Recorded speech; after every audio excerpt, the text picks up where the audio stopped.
नमस्कार दोस्तों, स्वागत है आपका हमारे YouTube चैनल टॉप ट्रेंडिंग जीए में। दोस्तों, आज मैं आपके लिए लेकर आया हूँ वायुमंडल से संबंधित कुछ 50 महत्वपूर्ण प्रश्न जो आपके वर्तमान में चल रही और आगामी समय में आने वाली विभिन्न परीक्षाओं जैसे RRB, NTPC, group D, SSC और अन्य सभी एग्जाम में आपके बहुत ही फायदेमंद रहने वाले हैं। तो दोस्तों, वीडियो को अंत तक जरूर देखना, क्योंकि इस वीडियो में आपको लगभग 15 क्वेश्चन के लगभग रिवीजन भी मिल जाएगी। तो दोस्तों, बिना किसी टाइम को वेस्ट किए हम चलते हैं हमारे पहले क्वेश्चन की तरफ। हमारा जो पहला क्वेश्चन है, वायुमंडल की मुख्यतः कितनी परतें होती हैं? तो दोस्तों, वायुमंडल की जो होती है वो 5 परतें मुख्य रूप से होती है।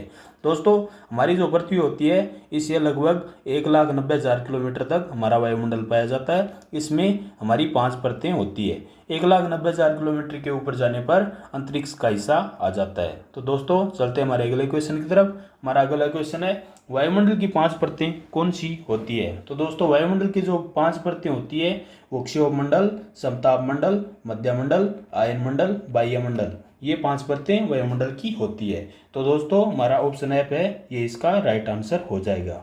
तो दोस्तों, चलते हैं अगले क्वेश्चन की तरफ। तो दोस्तों, अगले क्वेश्चन पर जाने से पहले हम वायुमंडल की स्ट्रक्चर यानी वायुमंडल की संरचना को थोड़ा याद कर लेते हैं। तो दोस्तों, हमारा जो वायुमंडल की ये हमारी पर तो दोस्तों, ये हमारी पृथ्वी होती है। इस पृथ्वी से लगभग 18 किलोमीटर की ऊंचाई तक हमारा क्षोभमंडल होता है। इसके बाद समतापमंडल, इसके बाद मध्यमंडल, आयनमंडल और बाह्यमंडल होता है। ये जो एरिया होता है ये 1,90,000 किलोमीटर का होता है। इसमें हमारी 5 परतें पाई जाती है। तो दोस्तों, चलते हैं अगले क्वेश्चन की तरफ। हमारा अगला क्वेश्चन है, वायुमंडल की ऊपरी परत के अध्ययन को क्या कहते हैं? तो दोस्तों, वायुमंडल की जो ऊपरी परत होती है उसके अध्ययन को एरोलॉजी कहा जाता है। हमारा अगला क्वेश्चन है, वायुमंडल की निचली परत के अध्ययन को क्या कहा जाता है? तो दोस्तों, वायुमंडल की जो निचली परत होती है उसके अध्ययन को मेटेरोलॉजी कहा जाता है। हमारा अगला क्वेश्चन है, वायुमंडल में मुख्यतः कौन सी गैस पाई जाती है? तो दोस्तों, वायुमंडल में मुख्य रूप से 4 गैसें पाई जाती है। वैसे तो बहुत सी गैस पाई जाती है। तो दोस्तों, एक जो हमारी सबसे ज़्यादा पाई जाने वाली गैस है वो है नाइट्रोजन। फिर है इसके बाद में, तो दोस्तों ये थोड़ा मिसप्रिंट हो गया है, इसके बाद में होती है ऑक्सीजन। ऑक्सीजन 20.93%। और उसके बाद में होती है दोस्तों वो कार्बन डाइऑक्साइड, ये 0.003%। और इसके बाद ऑर्गन, और ये इसलिए हमारा राइट आंसर इसका हो जाएगा उपयुक्त सभी। दोस्तों, आर्गन जो होती है ये एक अक्रिय गैस होती है। तो अगर आपको परीक्षा में पूछ लिया जाए कि वायुमंडल में सबसे ज़्यादा अक्रिय गैस कौन सी पाई जाती है, तो हमारा इसका राइट आंसर होगा ऑर्गन। तो चलते हैं अगले क्वेश्चन की तरफ। अगला क्वेश्चन है, वायुमंडल में कितनी ऊंचाई पर जाने से तापमान 1 डिग्री सेल्सियस कम हो जाता है? तो वायुमंडल में लगभग 165 मीटर की ऊंचाई पर जाने से तापमान जो है वो 1 डिग्री के लगभग कम हो जाता है। हमारा अगला क्वेश्चन है, वायुमंडल में 1 किलोमीटर की ऊंचाई जाने पर तापमान में कितनी डिग्री की कमी आती है? तो दोस्तों, 1 किलोमीटर की जो ऊंचाई है उतनी दूरी तय करने पर हमारा जो है 6.5 डिग्री सेल्सियस तापमान कम हो जाता है। हमारा अगला क्वेश्चन है, वायुमंडल में ऑक्सीजन कितने प्रतिशत पाई जाती है? तो दोस्तों, वायुमंडल में जो ऑक्सीजन है वो 20.9% पाई जाती है। हमारा अगला क्वेश्चन है, वायुमंडल की सबसे निचली परत कौन सी होती है? तो दोस्तों, वायुमंडल की जो सबसे निचली परत होती है वो ये क्षोभमंडल होती है। इसे ही सममंडल कहा जाता है, इसे ही ट्रोपोस्फेयर कहा जाता है। तो ऑप्शन इसका डी राइट आंसर हो जाएगा। हमारा अगला क्वेश्चन जो है, वायुमंडल की सबसे निचली परत क्षोभमंडल की ऊंचाई पृथ्वी से कितनी होती है? तो दोस्तों, क्षोभमंडल जो निचली परत होती है उसकी ऊंचाई पृथ्वी से लगभग 18 किलोमीटर के लगभग होती है। इसके बाद में हमारा जो है अगली परत स्टार्ट हो जाती है। चलते हैं अगले क्वेश्चन की तरफ। अगला क्वेश्चन है, वायुमंडल की किस परत में मौसमी घटनाएं होती है? तो दोस्तों, जो मौसम संबंधी जितनी भी घटनाएं होती है वो हमारे वायुमंडल में क्षोभमंडल में ही होती है। मतलब धरती से लेकर 18 किलोमीटर के दायरे में ही मौसम संबंधी घटनाएं होती है। उसके बाद में कोई भी मौसम संबंधी घटनाएं नहीं होती है। दोस्तों, हमारा अगला क्वेश्चन है, वायुमंडल की किस परत पर घनत्व सबसे अधिक होता है? तो दोस्तों, ये जो क्षोभमंडल होता है इसमें ही सबसे ज़्यादा घनत्व यानी डेंसिटी होती है। हमारा अगला क्वेश्चन है, वायुमंडल की किस परत में ग्रीन हाउस प्रभाव सर्वाधिक होता है? तो दोस्तों, क्षोभमंडल जो होता है इसमें ही सबसे ज़्यादा ग्रीन हाउस प्रभाव होता है। तो दोस्तों, क्षोभमंडल जो होता है इसमें ही तो मौसमी घटनाएं होती है, इसमें ही सबसे ज़्यादा घनत्व होता है और इसमें सबसे ज़्यादा ग्रीन हाउस प्रभाव पाया जाता है। हमारा अगला क्वेश्चन जो है, ओजोन परत की मोटाई किस में मापी जाती है? तो दोस्तों, एग्जाम की दृष्टि से बहुत ही इंपॉर्टेंट क्वेश्चन है। तो एग्जाम की दृष्टि से बहुत ही महत्वपूर्ण क्वेश्चन है। ये जो ओजोन परत की मोटाई है ये डॉप्सन यूनिट में मापी जाती है। हमारा अगला क्वेश्चन जो है समताप मंडल की मोटाई कितनी होती है। तो दोस्तों समताप मंडल जो होता है उसकी मोटाई लगभग 50 किलोमीटर के लगभग होती है। हमारा अगला क्वेश्चन, इससे पहले हम एक इस इमेज को स्टडी कर लेते हैं। तो दोस्तों ये जो है हमारी पृथ्वी है, इससे सबसे पहली जो परत है हमारी वो ट्रोपोस्फेयर आ जाती है। ये 0 से लेकर 12, ये कुछ वैज्ञानिक इसे 12 मानते हैं तो कुछ 18 मानते हैं। ये लगभग 12 से 18 किलोमीटर के बीच में होती है, ये हमारी पहली परत होती है। इसके बाद में जो आ जाती है ये हमारी स्ट्रेटोस्फेयर आ जाती है। तो दोस्तों जितने भी विमान उड़ते हैं ये यहाँ से उड़ते हैं और ट्रोपोस्फेयर से ऊपर से होकर उड़ते हैं। तो दोस्तों तीसरी जो हमारी परत आती है वो हो जाती है मेसोस्फेयर। तो मेसोस्फेयर जो है वो 50 से लेकर 80 किलोमीटर के बीच में होती है। इससे आगे जो हमारी वायुमंडल की परत आती है वो आ जाती है थर्मोस्फेयर। ये 80 से लेकर 700 किलोमीटर के लगभग होती है। और सबसे बाह्यतम जो परत होती है दोस्तों वो हो जाती है एग्जोस्फेयर यानी बाह्यमंडल। तो दोस्तों ये 700 से लेकर 1,90,000 किलोमीटर के लगभग होती है।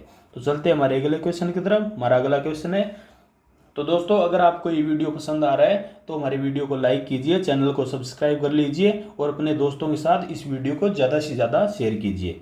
दोस्तों हमारा अगला क्वेश्चन जो है वो है मध्यमंडल की मोटाई कितनी होती है। तो दोस्तों मध्यमंडल जो होता है उसकी मोटाई हम आपको बता चुके हैं 80 किलोमीटर के लगभग होती है। हमारा अगला क्वेश्चन है आयनमंडल की मोटाई कितनी होती है। तो आयनमंडल जो होता है दोस्तों उसकी मोटाई 80 से लेकर 640 किलोमीटर के बीच में होती है। दोस्तों अगला क्वेश्चन है वायुमंडल की किस परत में हवाई जहाज उड़ते हैं। तो दोस्तों हवाई जहाज है जो जितने भी विमान होते हैं हमारे वो हमारे वायुमंडल में समताप मंडल के अंदर उड़ान भरते हैं। तो दोस्तों हमारा अगला क्वेश्चन है संचार उपग्रह किस वायुमंडल परत में स्थित होते हैं। तो दोस्तों संचार उपग्रह जितने भी होते हैं वो हमारे आयनमंडल के अंदर होते हैं। तो इसका ऑप्शन सी राइट आंसर हो जाएगा। हमारा अगला क्वेश्चन है वायुमंडल की किस परत का तापमान स्थिर रहता है। तो दोस्तों वायुमंडल की जो हमारी समताप मंडल होता है उसका जो टेम्परेचर होता है वो कांस्टेंट रहता है, ना ही तो वो ऊंचाई पे जाने से गिरता है और ना ही बढ़ता है। दोस्तों हमारा अगला क्वेश्चन जो है वायुमंडल की कौन सी परत सबसे ठंडी होती है। तो दोस्तों हमारे वायुमंडल की जो मध्यम मंडल होती है परत होती है ये सबसे ठंडी होती है। तो हमारा अगला क्वेश्चन है वायुमंडल की कौन सी परत है जो पृथ्वी को उल्कापिंडों से बचाती है। तो दोस्तों हमारे वायुमंडल की जो मध्यमंडल की परत होती है वो उल्कापिंडों से बचाती है। तो दोस्तों मध्यमंडल जो है वो सबसे ठंडा होता है। तो उल्कापिंड इसके अंदर जब भी प्रवेश करते हैं तो इसके घर्षण से वो जलने लगते हैं, तो वो धरती पे गिरने से पहले ही नष्ट हो जाते हैं, उसका छोटा मोटा हिस्सा गिर सकता है। चलते हैं हमारे अगले क्वेश्चन की तरफ। वायुमंडल की किस परत को संवहनमंडल भी कहा जाता है। तो दोस्तों वायुमंडल की जो क्षोभमंडल परत होती है इसे संवहनमंडल के नाम से भी जाना जाता है। चलते हैं हमारे अगले क्वेश्चन की तरफ। मेघ गर्जन वायुमंडल की किस परत में होता है। मेघ गर्जन मतलब दोस्तों बादलों का गर्जना जो होता है वो हमारे क्षोभमंडल में, ये जो सबसे निचली परत होती है इसमें ही मौसम संबंधी परिघटनाएं होती हैं। तो दोस्तों मेघ गर्जन जो होता है वो वायुमंडल की क्षोभमंडल नामक परत में होता है। चलते हैं हमारे अगले क्वेश्चन की तरफ। सांत पेटी किस रेखा के दोनों ओर पाई जाती है। तो दोस्तों सांत पेटी जो होती है वो भूमध्य रेखा के दोनों ओर पाई जाती है। चलते हैं हमारे अगले क्वेश्चन की तरफ। भूपृष्ठ से परावर्तित और अवरक्त विकिरण के अवशोषण द्वारा भूवायुमंडल के तापमान में वृद्धि की प्रक्रिया को क्या कहा जाता है। तो दोस्तों ये जो प्रक्रिया होती है इसे ग्रीन हाउस के नाम से भी जाना जाता है। आप ऐसे यूं ले सकते हैं कि ग्रीन हाउस की ये परिभाषा है। चलते हैं हमारे अगले क्वेश्चन की तरफ। हमारा अगला क्वेश्चन है वायुमंडल में सबसे अधिक ओजोन कहाँ पर केंद्रित होती है। तो दोस्तों हमारे वायुमंडल में जो है वो सबसे ज़्यादा ओजोन जो होती है वो स्ट्रेटोस्फेयर में केंद्रित होती है। तो ऑप्शन सी इसका राइट आंसर हो जाएगा। चलते हैं हमारे अगले क्वेश्चन की तरफ। पृथ्वी के वायुमंडल का सर्वाधिक घनत्व कहाँ पर होता है। तो दोस्तों हम आपको पहले ही बता चुके हैं जो क्षोभमंडल होता है इसमें सबसे ज़्यादा डेंसिटी होती है। चलते हैं हमारे अगले क्वेश्चन की तरफ। वायुमंडल में किस भाग में जलवाष्प की कुल मात्रा का 90% भाग विद्यमान है। तो दोस्तों वायुमंडल की जो क्षोभमंडल परत होती है इसमें ही सबसे ज़्यादा जलवाष्प पाया जाता है। दोस्तों आप इसे यूँ मान सकते हैं कि अगर आप एग्जाम में आपको ये पूछ लिया जाए कि हमारे वायुमंडल का सर्वाधिक स्थायी तत्व कौन सा है, तो स्थायी तत्व जो हो जाएगा वो जलवाष्प हो जाएगा। चलते हैं हमारे अगले क्वेश्चन की तरफ। पृथ्वी के वायुमंडल का कितना प्रतिशत भाग 29 किलोमीटर की ऊंचाई तक पाया जाता है। तो दोस्तों धरती से लेकर जो 29 किलोमीटर का दायरा होता है उसके अंदर हमारा लगभग 97% वायुमंडल आ जाता है। चलते हैं हमारे अगले क्वेश्चन की तरफ। वायुमंडल में दैनिक मौसम परिवर्तन निम्नलिखित में से किसके कारण होते हैं? तो दोस्तों हमारे जो दैनिक मौसम परिवर्तन होते हैं वो क्षोभमंडल में ही होते हैं। क्षोभमंडल में ही संपूर्ण हमारा मौसम जो है वो पाया जाता है। चलते हैं हमारे अगले क्वेश्चन की तरफ। वायुदाब में अचानक आने वाली कमी निम्न में से किसका सूचक होता है? तो दोस्तों अगर हमारे वायुदाब में अचानक से परिवर्तन आ जाता है वायुदाब, तो वो तूफानी मौसम को दर्शाता है। दोस्तों अगर एग्जाम में ऐसा पूछ लिया जाए कि वायुदाब किसके द्वारा मापा जाता है तो इसका राइट आंसर हो जाएगा बैरोमीटर। तो बैरोमीटर के द्वारा वायुदाब को मापा जाता है। चलते हैं हमारे अगले क्वेश्चन की तरफ। विषुवत या निम्न दाब पेटी का विस्तार विषुवत रेखा के दोनों ओर कितने अक्षांश तक मिलता है? तो दोस्तों इसका राइट जो आंसर हो जाएगा ऑप्शन ए 5 डिग्री। चलते हैं हमारे अगले क्वेश्चन की तरफ। हमारा अगला क्वेश्चन जो है वायुमंडल का सर्वाधिक स्थायी तत्व कौन सा है? तो दोस्तों आपको मैं ये पहले ही बता चुका हूं कि जो जलवाष्प होता है वो सबसे ज्यादा स्थायी तत्व है हमारे वायुमंडल का होता है। चलते हैं हमारे अगले क्वेश्चन की तरफ। वायुदाब प्राय सर्वाधिक होता है जब वायु होती है। तो दोस्तों वायुदाब किस समय सबसे ज्यादा होती है? तो इसका राइट आंसर हो जाएगा अगर हवाएं ठंडी और शुष्क हो जाए तो वायुदाब सबसे ज्यादा बढ़ जाता है।